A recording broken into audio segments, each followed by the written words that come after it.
Hello students, welcome to unique classes of right way. आज बच्चे हम लोग अपने एमएमई 3 के पेपर में हैं और 2023-24 वाले सेशन वाले पेपर में हैं और क्वेश्चन करने वाले हैं 10 का A. This is our class third. Class 1 में आपको 1 to 4 क्वेश्चंस मिलेंगे, क्लास सेकेंड में 5 से लेकर के 9 तक क्वेश्चन मिलेंगे, क्लास थर्ड में 10 से लेकर के 13 तक मिलेंगे। तो देखना बच्चे 10A में क्या है, देख ले जरा एक नज़र क्वेश्चन को। Determine the solution of the difference equation and characterize the time path. ठीक है, और बी में है सॉल्व द फॉलोइंग इंटीग्रल। देख लिया क्वेश्चन, आपने नोट कर लिया? ठीक है, तो अब आगे बढ़ते हैं। तो ये है हमारे पास 2xt plus xt minus 1 plus 2 is equal to 0 और x0 इज इक्वल टू -1। तो देखो ना, इसको कैसे सॉल्व करना है। इसको थोड़ा सा अरेंज करना पड़ेगा। ये अरेंज्ड फॉर्म में नहीं है तो उधर लेते गए और xt इज इक्वल टू आ गया -1/2 xt -1 और -1। तो कंपेयरिंग विथ दी वो फॉर्मेटिंग मैंने आपको बता दिया पूरा लैंग्वेज लिखने का। Comparing with the standard equation of xt is equal to a xt -1 plus b। तो a is equal to -1/2, b is equal to -1। तो solution is given by, solution is xt is equal to a to the power t यानी -1/2 to the power t, x naught is -1 minus b by a, तो b is -1, 1 minus a तो 1 minus, तो plus हो जाएगा 1/2। ठीक है, और plus में हो जाएगा b upon 1 minus a, plus में हो जाएगा b अपॉन 1 माइनस a, तो b is -1 upon 1 minus a, तो 1 प्लस 1/2। तो xt सॉल्व होकर के आ जाएगा -1/2 टू द पावर t, और अंदर में हो जाएगा, नीचे में हो जाएगा 1 प्लस 1/2 जो कि हो जाएगा 3/2, ऊपर जाएगा तो 2/3, तो -1 प्लस 2/3, फिर इधर आ जाएगा 3/2 तो -2/3। तो xt is equal to -1/2 to the power t, -3 plus 2 तो -1/3 और -2/3। This is our solution. ठीक है, xt का आ गया। अब इसका नेचर बताना है, तो a इज इक्वल टू -1/2, तो a लाइज बिटवीन -1 एंड 0। तो किस टाइप का है ये है ऑसिलेटरी और कन्वर्जेंट, ऑसिलेटरी एंड कन्वर्जेंट। अब इसका अगर ग्राफ बनाने को पूछता, वैसे ग्राफ पूछा नहीं है लेकिन आप बनाना चाहो तो बना सकते हो, कोई दिक्कत नहीं है। तो here is x, here is xt, तो xt वर्सेस x का बन रहा है ग्राफ। तो a है -1/2, तो ऑसिलेटरी कन्वर्जेंट, लेकिन x नॉट क्या है? x नॉट इज -1 और x इक्विलिब्रियम इज -2/3। -1 का मतलब है कुछ ऐसा, this is -1 and this is -2/3। -2/3 is how much? -0.67। तो ये इसकी तरफ जाएगा, लेकिन ऑसिलेटरी कन्वर्जेंट, ऑसिलेटरी कन्वर्जेंट बोले तो लाइक दिस, ऑसिलेशन करते हुए फिर कन्वर्ज करेगा। ठीक है, तो ये हमारा ग्राफ बनेगा। तो ये था क्वेश्चन नंबर 10 का ए। Next is question 10B। तो इंटीग्रेट करना है e से लेकर के 6 तक 1/1 प्लस x और प्लस x इंटू dx। तो बस थोड़ा सा इसको लीनियर जैसा, इतना ही एक्सपेरिमेंट कर रहे हैं ना कि लीनियर फॉर्म दे रहे हैं और कुछ नहीं दे रहे हैं, सब्स्टिट्यूशन में सिर्फ लीनियर फॉर्म ही दे रहे हैं। तो इसका हो जाएगा integration e6 1/1 plus x dx plus integration x dx e से 6। तो जैसे 1/x का इंटीग्रेशन क्या हो जाता है? ln x, वैसे ही 1/1 प्लस x का हो जाएगा ln 1 प्लस x e से 6, और इसका हो जाएगा x²/2 e से 6।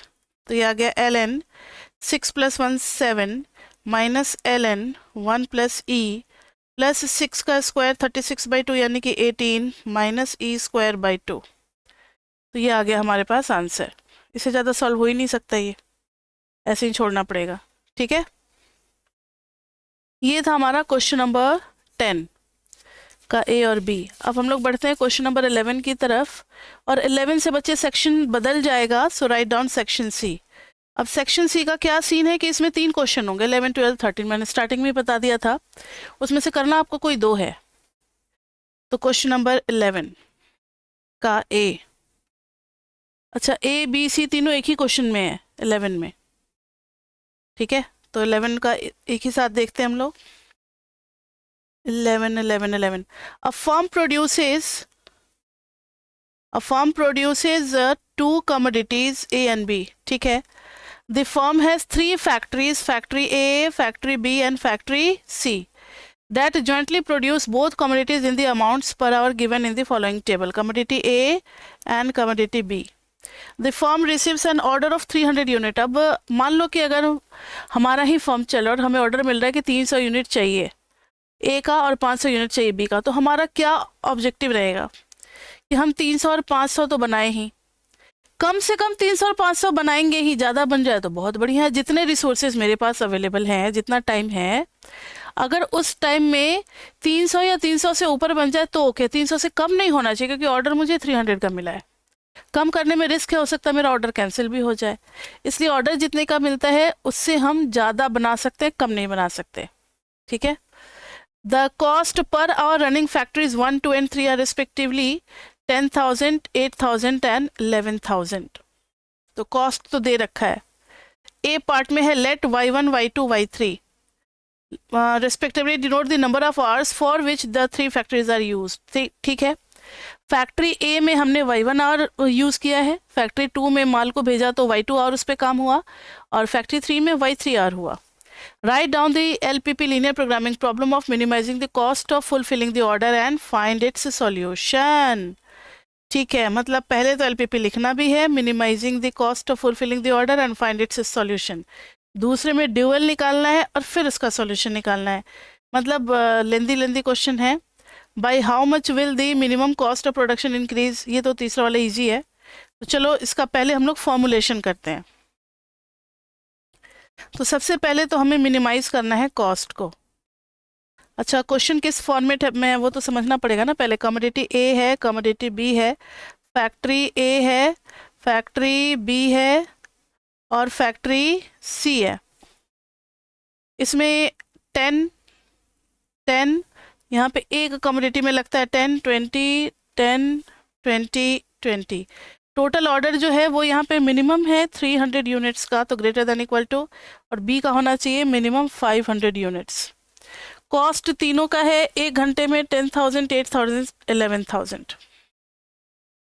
तो इसका कॉस्ट का भी दे रखा है हमें, कितना कितना लग रहा है। फैक्ट्री 1 में लग रहा है पर आवर का लग रहा है 10,000, 8,000 और 11,000। तो मिनिमाइज करना है कॉस्ट को। तो बच्चे इसका फर्स्ट पार्ट का हो जाएगा मिनिमाइज। मान लो कि फैक्ट्री ए में लग रहा है y1 आवर्स, यहाँ लग रहा है y2 आवर्स और यहाँ लग रहा है y3 आवर्स। तो मिनिमाइज हो जाएगा z इज इक्वल टू, कितना हो जाएगा, z is equal to 10, cost तो पूरा हो जाएगा 10,000 y1 plus 8,000 y2 plus 11,000 y3 subject to. अब इधर बनेगा कितना बनेगा, तो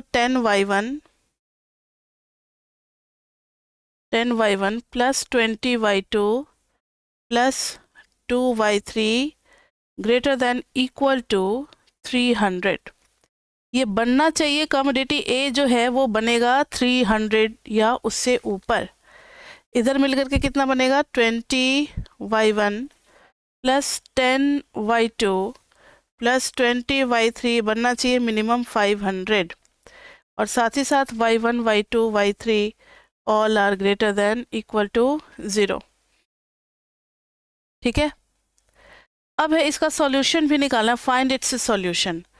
तो सॉल्यूशन तो बच्चे इसका निकलेगा, बच्चे इसका जो सॉल्यूशन है ना वो हम लोग ग्राफिकल मेथड से तो नहीं फाइंड आउट कर सकते।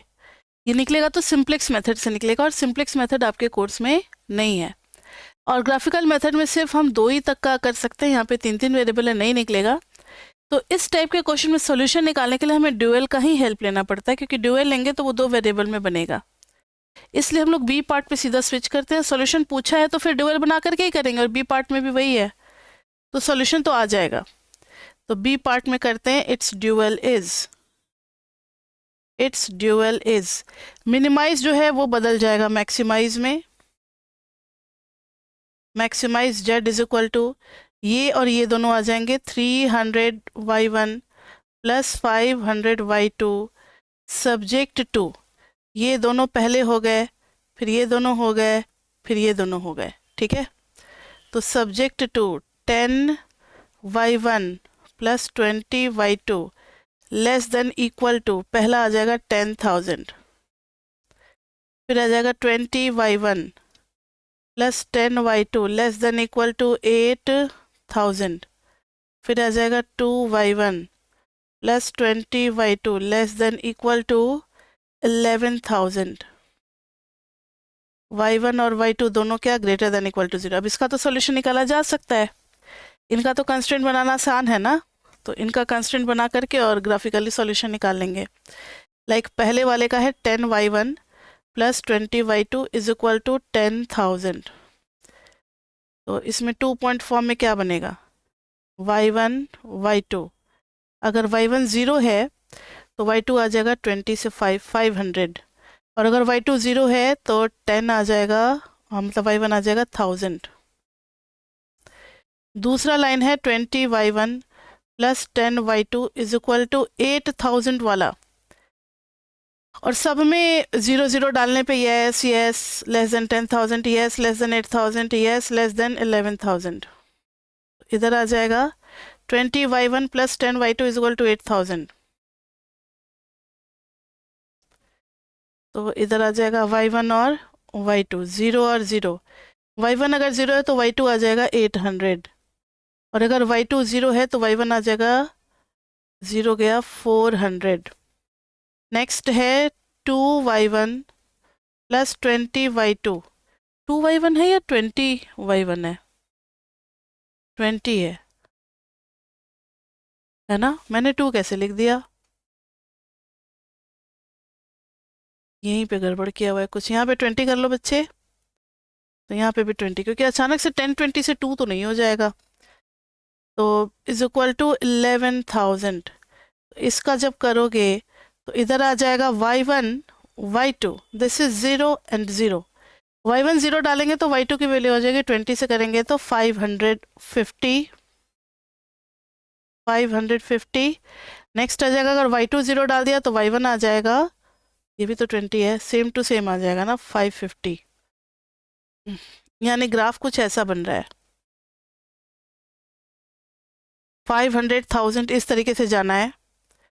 तो ये हो गया 200, ये हो गया 400, ये हो गया 600, ये हो गया 800, ये हो गया 1000, इधर भी हो गया 200, 400, 600, 800, 1000।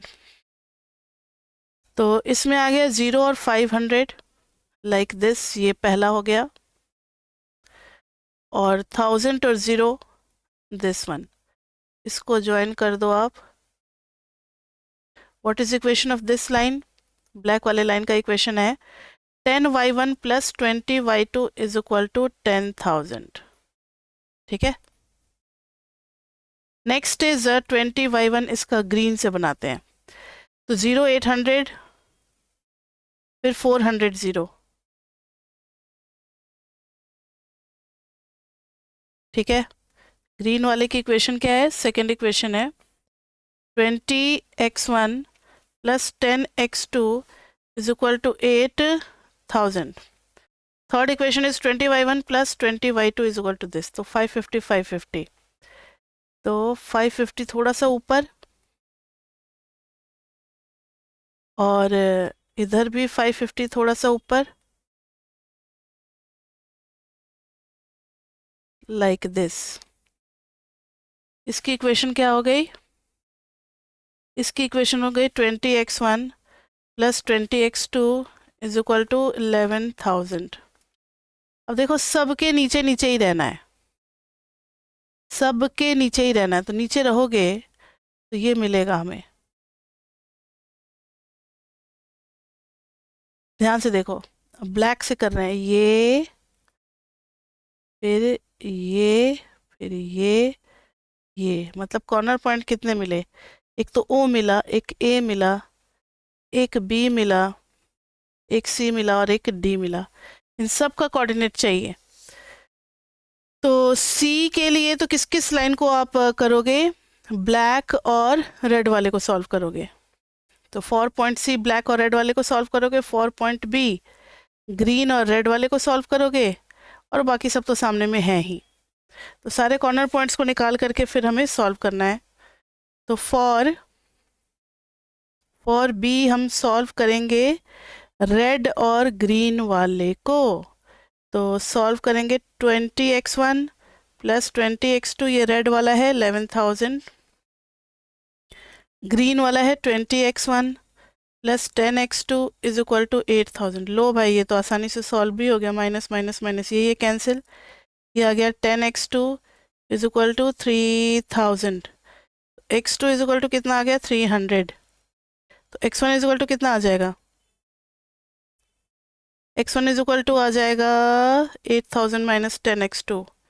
8,000 इस वाले इक्वेशन से सॉल्व करें। 8,000 माइनस 10x2 यानी कि 3,000 अपॉन में 20, तो 5,000 बचा, अपॉन में 20 250। तो B point is x1 is 250 and 300। B आ गया। ठीक है, B तो सॉल्व कर लिया, C के लिए भी सॉल्व करना पड़ेगा। फॉर C सॉल्व करेंगे। C देखो तो ब्लैक और रेड वाले का इंटरसेक्शन है ना? तो रेड वाला तो है 20x1 plus 20x2 is equal to 11,000, और ब्लैक वाले का क्या है? 10y1। अच्छा, तो x1 ही मान लो, कोई बात नहीं, सबको x1, क्योंकि मैंने y1 और x1 में थोड़ा सा जल्दीबाजी में ये कर दिया। आप हर जगह क्या मान लो? ये सब y1 है, y2 है, y1 है, y2 है, y2, बस x को y बना देना है। ठीक है, y1 y2 ड्यूअल का सॉल्व कर रहे हैं ना। और उसका क्या है?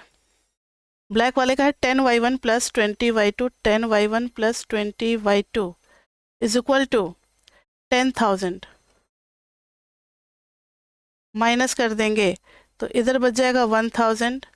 20y2 कैंसिल, और 20 में से 10 गया तो 10y1। तो y1 इज इक्वल टू आ गया 100। तो y2 इज इक्वल टू कितना आ जाएगा? 10,000। इसको यूज़ कर रहे हैं सेकेंड वाले इक्वेशन को। माइनस 20, नहीं y2 निकालना है ना, तो 10y1 यानी कि 1000 चला गया और नीचे आया 20। 10,000 में से 1000 जाएगा तो 9,000, 9,000 बाई 20 तो 450। तो पॉइंट C इज 100 एंड 450। ठीक है, और एक तो पॉइंट था ही हमारा, क्या ओरिजिन था 0 0, और क्या था? A है 400 0, A है 400 0, BC हो गया। अब D किसका है? ब्लैक वाले का है। ब्लैक वाले का क्या आया था? 1000, नहीं, सबसे लास्ट में ब्लैक यूज़ किया था ना। हाँ जी, तो 550 आया था, तो 0550 हो जाएगा।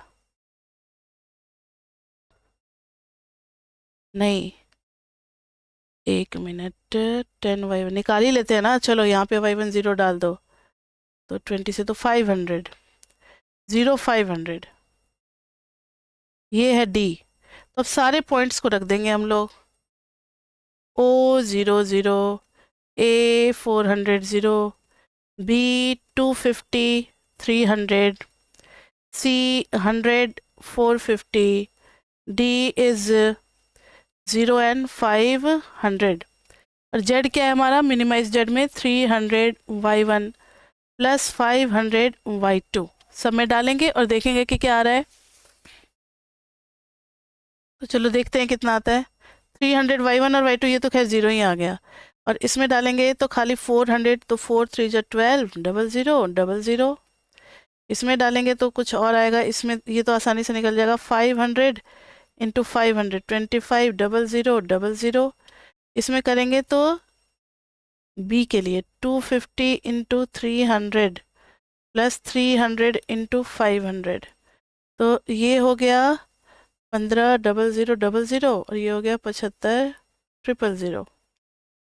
तो 75 000 000 000 तो आएगा ही, फिर 5 आएगा, 7 5 12 2 2 2 5 000 और 100 और 450 पे क्या आएगा, तो 100 पे ये हो जाएगा 30000 और 450 इंटू 500 ये तो निकालना पड़ेगा। 450 into 500 is equal to 225 000 plus कर देंगे 3, ये आ रहा है 255 000।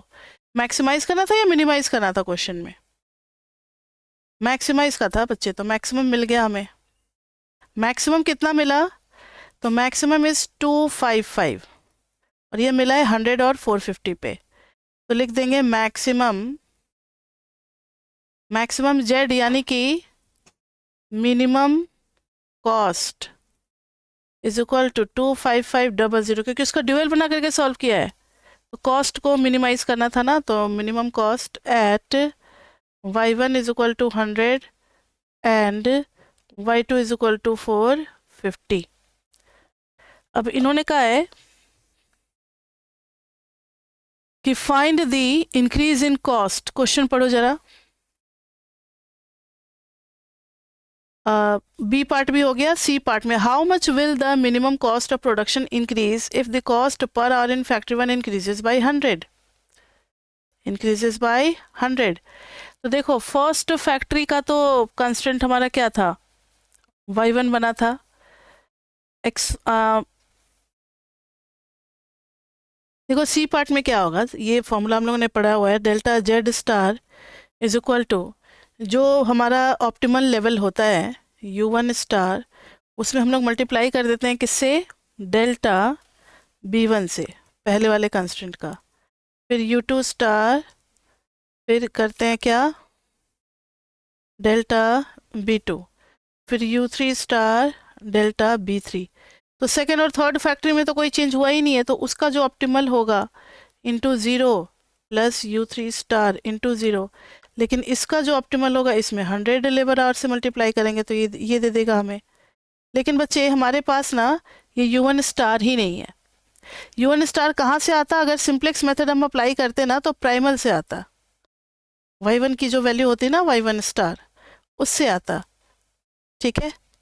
इसलिए इसको हम लोग ऐसे ही छोड़ देंगे, तो 100 इंटू जो फर्स्ट का जो ऑप्टिमल आया था उसी पे आएगा ये, इसका मत यूज कर देना, y1 100 मत यूज कर देना, ठीक है। तो ये हो गया डेल्टा जेड स्टार का। तो नेक्स्ट है अब क्वेश्चन नंबर 12।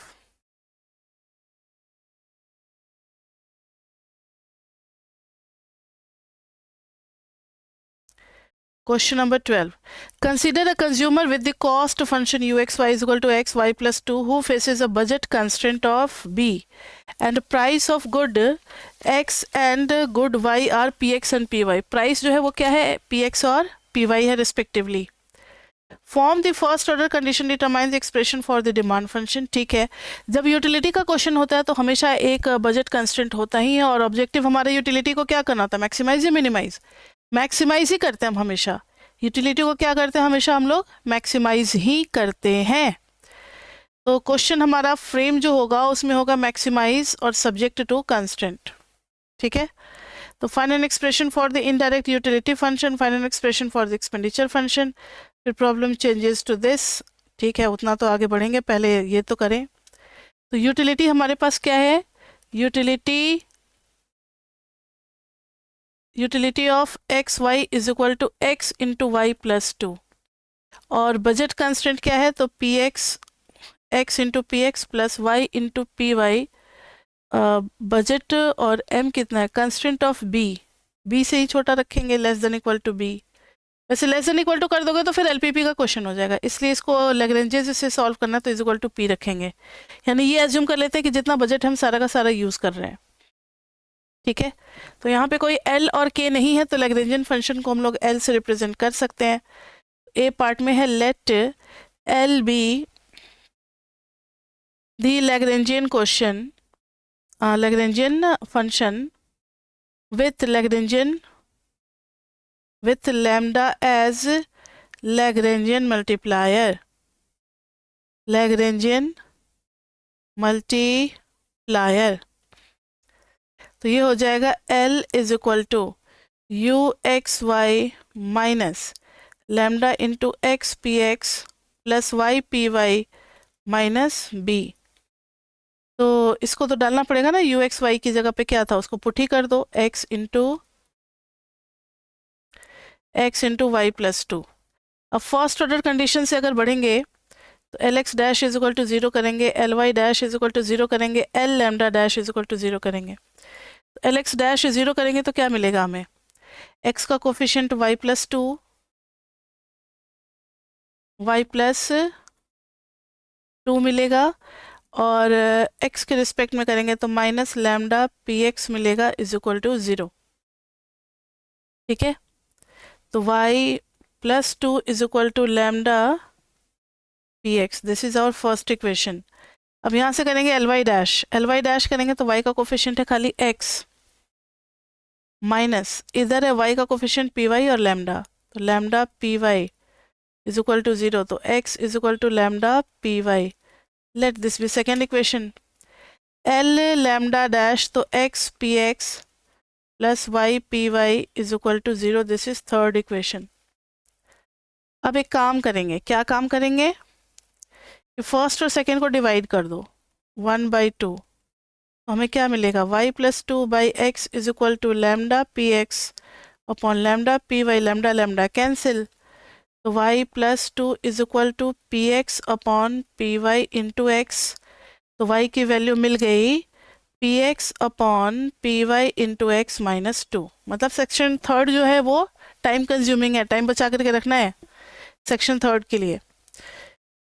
तो ये आ गया y का एक्सप्रेशन। अब इसको हम लोग पुट कर देंगे कहाँ, थर्ड में। फर्स्ट और सेकेंड का काम हो गया, पुट करेंगे थर्ड में, पुटिंग इन थर्ड जो लैम्डा का कोफिशिएंट वाला आया था, X P X plus Y P Y is equal to zero, X P X plus Y P Y is equal to zero है, बी है ना, is equal to B.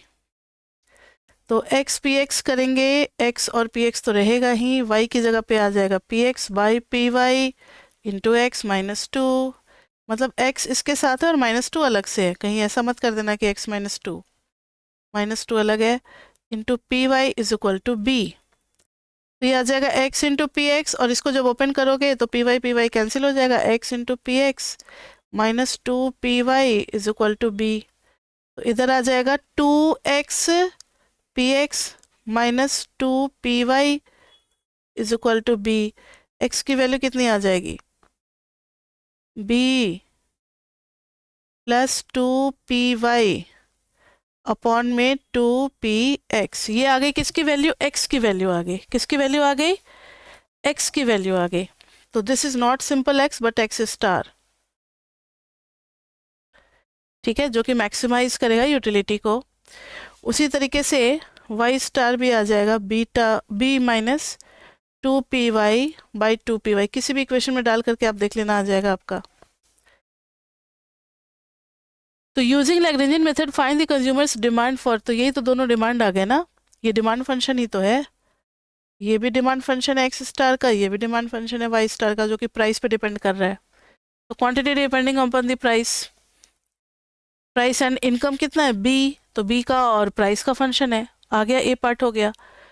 Show that the ratio between marginal utility of a commodity and its price per unit must be same for all commodities. अब देखो जरा B part,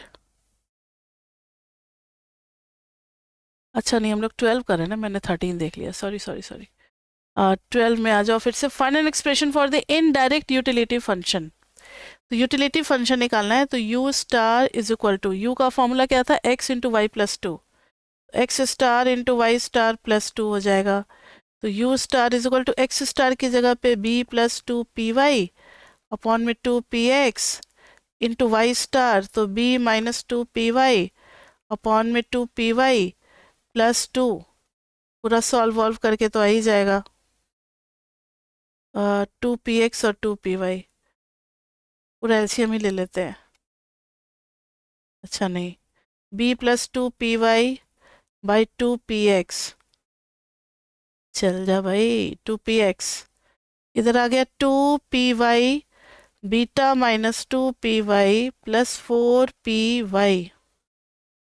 अब multiply करेंगे तो b plus two P Y, इधर आ जाएगा b plus two P Y, same to same आ गया, नीचे में आ गया four P X into P Y, यानी b plus two P Y का whole square by four P X into P Y. ये आ गया हमारा यूटिलिटी। नेक्स्ट है सी पार्ट, एक्सपेंडिचर। तो expenditure is equal to X into P X plus Y into P Y. कुछ नहीं करना, हमें x को मल्टीप्लाई कर देना है, x को मल्टीप्लाई कर देना है किसके साथ, px के साथ। x की वैल्यू तो है ना हमारे पास, b plus two P Y, B plus two P Y by two P X था, हाँ जी, into P X plus Y की जगह पे डाल देंगे beta B minus two P Y, B minus two P Y by two P Y into P Y, P Y से P Y cancel, P X से P X cancel, two two common हो गया, B plus two P Y plus B minus two P Y, ये cancel, two B by B is equal to B. Expenditure आ गया हमारा total B, expenditure क्या आ गया, बी आ गया।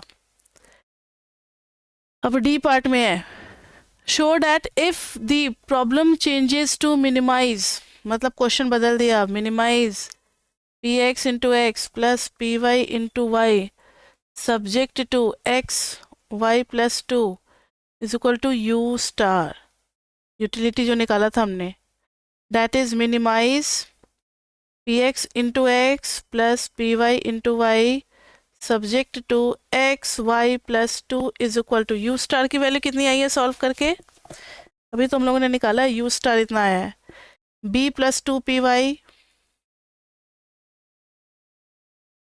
का whole square by four P X into P Y. ठीक है, तो अब इसका लैग्रेंजियन बनाना पड़ेगा, Lagrangian is equal to P X into X plus P Y into Y minus lambda into X Y plus two minus beta, U star ही रहने दे क्या, क्योंकि ये तो कांस्टेंट है ना, बाद में इसका यूज़ हो जाएगा। अब L X dash is equal to zero करेंगे, L Y dash is equal to zero करेंगे, L lambda dash is equal to zero करेंगे। जब एल एक्स डैश ज़ीरो करेंगे तो पी एक्स मिलेगा और माइनस क्या मिलेगा, minus lambda Y plus two is equal to zero, तो Y plus two is equal to P X by lambda, Y is equal to P X by lambda minus two. उसी तरीके से y का करेंगे similarly, तो y का मिलेगा P Y minus lambda X is equal to zero, तो x is equal to मिल जाएगा P Y by lambda, x is equal to मिल जाएगा P Y by lambda, lambda dash करेंगे तो x y plus two is equal to U star. एक काम करो ना, यहाँ से वन और टू से थर्ड में पुट कर दो, तो पुटिंग वन एंड टू इन, ज़्यादा ही टाइम खिंच गया नहीं, इन थर्ड, तो x की जगह पे डाल देंगे P Y by lambda, y की जगह पे डाल देंगे P X by lambda minus two is equal to U star. Lambda की वैल्यू तो आ जाएगी ना, तो P Y into P X into, एक काम करते हैं, लैम्डा को तो उधर ले जाना सही नहीं रहेगा, P X into P Y by lambda square -2py by lambda is equal to u star। Lambda में क्वाड्रेटिक बनेगा। देखो बच्चे, इसमें जो x और y आया है, क्वेश्चन में कह रहा है कि जो x और y आ रहा है ये वही होगा जो इस वाले पार्ट में b का पार्शियल डेरिवेटिव होगा। तो एक्सपेंडिचर तो बच्चे यहाँ पे फिक्स है कि b ही होगा। अब एक्सपेंडिचर फंक्शन कैसे बनाया जाए? एक्सपेंडिचर फंक्शन तो बनेगा ही नहीं ना, सॉल्व होकर के भी क्या आ रहा है? b ही आ रहा है। px और py तो सारे कैंसिल ही हो जा रहे हैं, तो सिर्फ b आ रहा है। x px भी कैंसिल हो गया और y, मतलब ऑप्टिमल एक्सपेंडिचर अगर करें तो b आ रहा है, तो b का फिर डेरिवेटिव कैसे होगा? b का डेरिवेटिव तो 0 हो जाएगा। तो कुछ यहाँ पे क्वेश्चन में है, मेरे ख्याल से ये कुछ होना चाहिए था, यहाँ पे एक्सप्रेशन आना चाहिए था और एक्सपेंडिचर का पार्शियल डेरिवेटिव होना चाहिए था। यानी कि ये जो b है, b नहीं आकर के कुछ फंक्शन होता तो उसको हम पार्शियल डिफरेंशिएट करते, तो वो इन x और y के बराबर आ जाते। ठीक है, तो यही है इतना। u स्टार भी यहाँ दे दिया तो काफ़ी कॉम्प्लिकेटेड हो गया। इसको सॉल्व करोगे तो आपको लगता है कि लैम्डा की वैल्यू आएगी। यहाँ से पहले लैम्डा निकालना है, लैम्डा आ जाएगा, फिर उसको यहाँ पुट करोगे तो y मिल जाएगा और यहाँ पुट करोगे तो x मिल जाएगा। तो पुटिंग मेथड आपको बता देते, क्वेश्चन में कुछ मिसप्रिंट है। Putting lambda in 1 and 2 we get x and y, और फिर this x is equal to partial derivative of expenditure with respect to x and y is equal to partial derivative of this with respect to y। तो वही x की value जो आएगी, value of x, value of y। तो ये कुछ ढंग का फंक्शन होता तो जरूर निकल जाता, लेकिन यहाँ पे नहीं सॉल्व हो पा रहा है। मैंने काफ़ी देख लिया, तो कुछ ना कुछ क्वेश्चन में मिसप्रिंट है जो नहीं हो पा रहा है। अगर सही क्वेश्चन मिलता तो जरूर कर लेते हम लोग। तो आपको मेथड मैंने समझा दिया कि इसका मीनिंग क्या है, क्या शो करना है। एग्जाम में कुछ आएगा तो आप इस तरीके से अपना अप्लाई कर सकते हो। Next is question number 13। 13 देखना, लास्ट ही है अब ये 13 में an individual purchases quantities A B C of 3 different commodities whose prices are P Q R. A B C और whose prices are P Q R. तो कमोडिटी है A B C, price है P Q R. चलते हैं आगे, क्या बोलता है? respectively the consumer exogenous income is m where m is greater than 2p। m है income where m is greater than 2p। इसका कुछ ना कुछ लॉजिक होगा, पॉजिटिव आ रहा होगा, कहीं डिनोमिनेटर में आ रहा होगा, इसलिए दे दिया है। The utility function is defined as uabc is equal to a plus lnbc। तो utility function uabc is equal to a plus lnbc।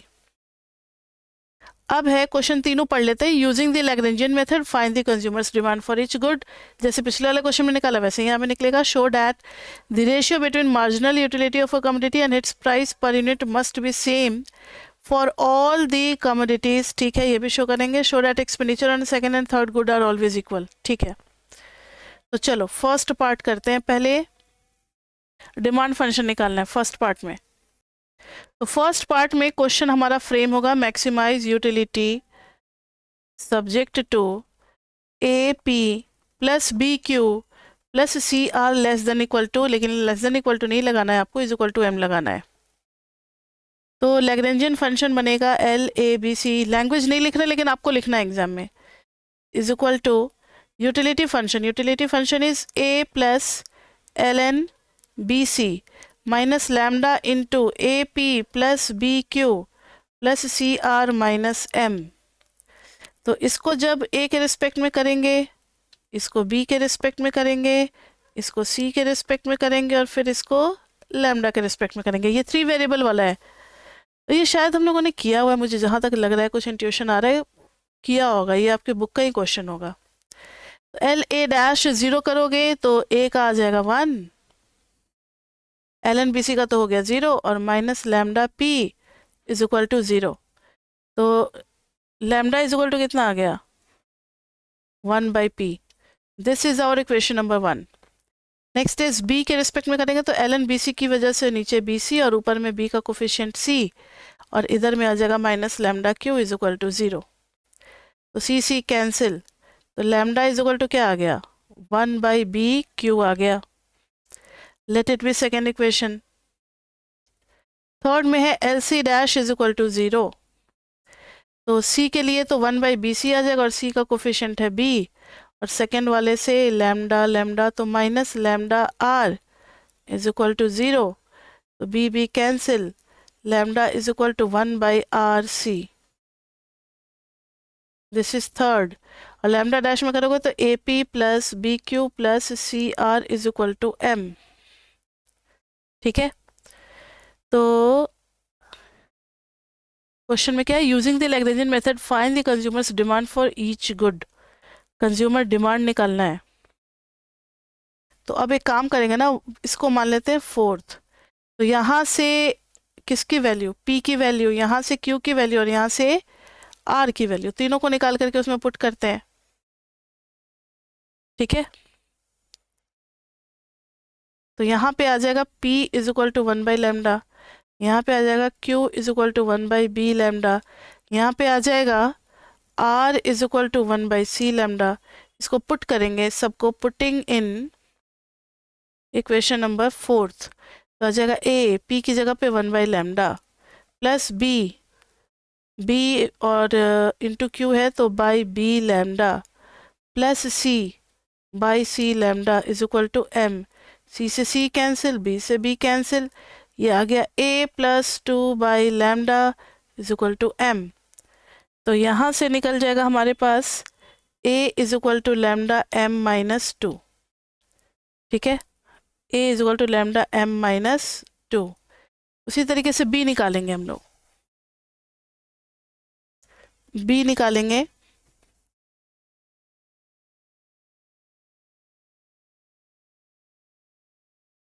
अब पुटिंग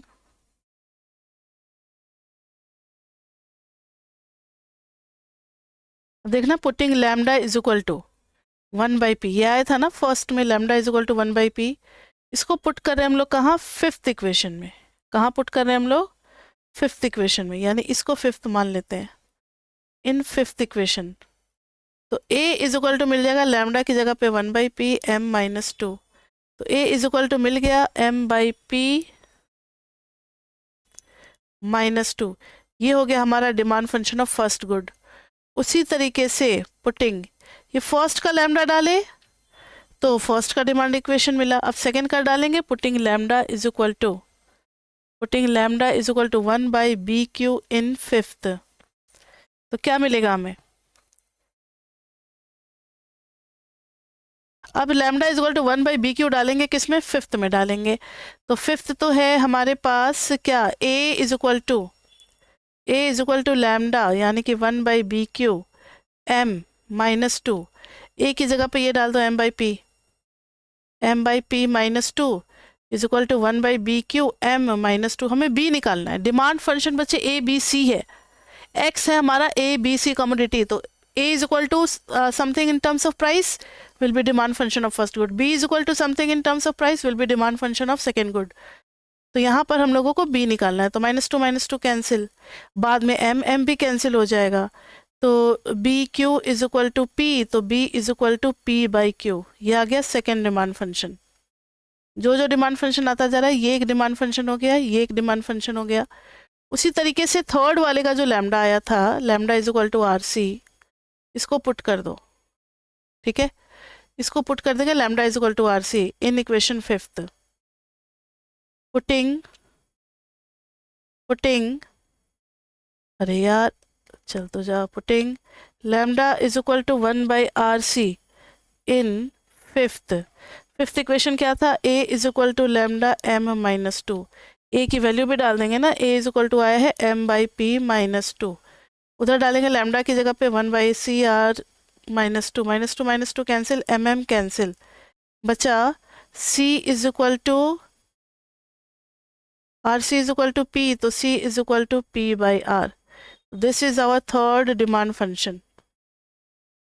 तीनों डिमांड फंक्शन को मैंने येलो में कर दिया है, ध्यान से देखो डिमांड फंक्शन आ चुका है। ये रहा एक डिमांड फंक्शन, ये रहा दूसरा डिमांड फंक्शन, ये रहा तीसरा डिमांड फंक्शन। डिमांड फंक्शन जब निकालते हैं तो बस ऑब्जेक्टिव यही रहता है कि जो हमारा डिमांड है ना वो इन टर्म्स ऑफ प्राइस या मनी इसी के टर्म्स में आए।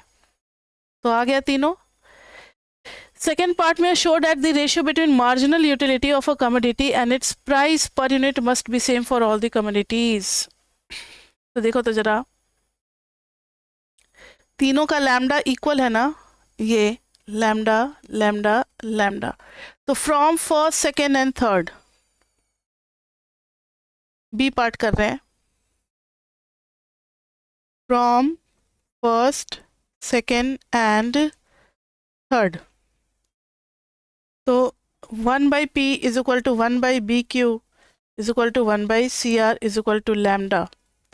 तो lambda is equal to 1/p is equal to 1/q और 1/b आ गया ऊपर में, इज इक्वल टू 1/c ऊपर में आ गया और नीचे में r। इन्होंने बोला था ratio between marginal utility and its price. तो रेशियो देखो ना, इधर है प्राइस तीनों का और ऊपर में है मार्जिनल यूटिलिटी। मार्जिनल यूटिलिटी कैसे है, क्योंकि यूटिलिटी इज इक्वल टू था a प्लस ln bc।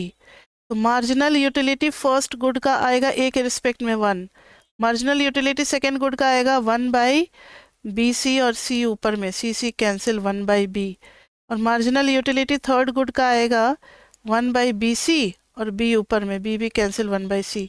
तो एक्चुअली में this is marginal utility of first good और नीचे में उसका प्राइस, ये है marginal utility of second good, नीचे में उसका प्राइस, ये है marginal utility of third good और नीचे में उसका प्राइस। इनका रेशियो आपस में क्या है, इक्वल है। समझ में आ गई बात। अगर आप इस तरीके से भी मार्जिनल यूटिलिटी और प्राइस से डिवाइड करते तो आपको आइडिया लग जाता कि 1/प्राइस इज इक्वल टू लैम्डा आ रहा है, फिर मार्जिनल यूटिलिटी 1/b/q, ये भी क्या आ रहा है, लैम्डा आ रहा है। फिर इसका मार्जिनल यूटिलिटी करते 1/c बाई क्या करते r, ये भी क्या आ रहा है, लैम्डा आ रहा है। तो तीनों सेम नहीं हो गए, उस तरीके से भी आप प्रूव कर सकते थे उधर से घूम करके भी। ठीक है। थर्ड पार्ट है show that expenditure on second and third good are always equal. Expenditure on